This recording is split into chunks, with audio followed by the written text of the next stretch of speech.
Bones, bien llegados y bien llegaes a la Cla Invisible. Estamos hoy aquí, otra vegada más, en La Llocura, llibrería Café de Mieres, para falar dun libro que me prestou especialmente, Orfandad, de Marta Mori. Orfandad é o último poemario de Marta Mori, e tengo que reconocer que parecía un libro ante todo devastador, un libro que deixa a huelga, e un libro que, bueno, por lo que yo pude falar con xente, creo que é uno de los más potentes que se solillaron el pasado 2019. El poemario divídese en dos estalles, una é Pasaxe e outra el Baltu.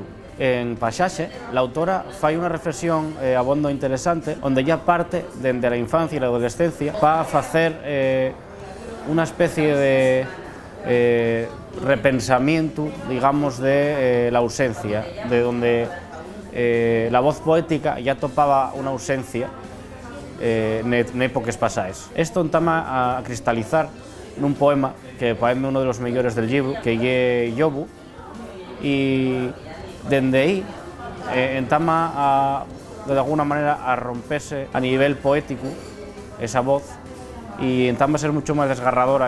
Nesa parte llegamos después a El Baltu, que é onde están la mayor parte de los poemas y donde esa voz poética afonda más en la ausencia, en la muerte y en la falta de lo que sería el padre, en este caso. Aprovecho para retomar un vídeo ya grabado, donde la autora, Marta Mori, hacía una torna de Paul Valéry, de que creo que é capaz de amalgamar na súa obra ese arte, digamos, de la palabra xusta. Y una poesía que podemos definirla como contenida, pero a la vez también que llegue a apurrirnos la palabra xusta para eso que nos quiere transmitir. Por eso creo que llegue, entre otras cosas, un grandísimo poemario. Otras referencias que aparecen son a Pablo Antón Marín Estrada, Margarit y Antón García, del que, para mi gusto, llegue un de los mejores poemas del libro, en el que donde aparece esa cita, que llegue el poema final, y que personalmente es un poema que me pareció súper interesante y que vemos que camuda un poquillín el estilo del resto de la obra. Eso para mí interesante porque, desde mi punto de vista, Marta Mori é unha autora que é a novarse constantemente.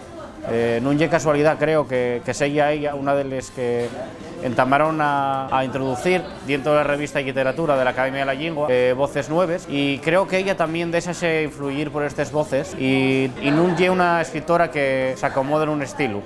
Ella va buscando nuevas formas y de ellas aparece en este libro para hacer del que yo pienso que es uno de los grandes libros del pasado año. Así que quiero encamentaros a que leáis este Orfandad de Marta Mori. Espero que os prestara este programa y vémonos la semana que viene. Seguimos yendo libros, seguimos apostando por la literatura en asturiano aquí, en Play Presta, en La Cla Invisible.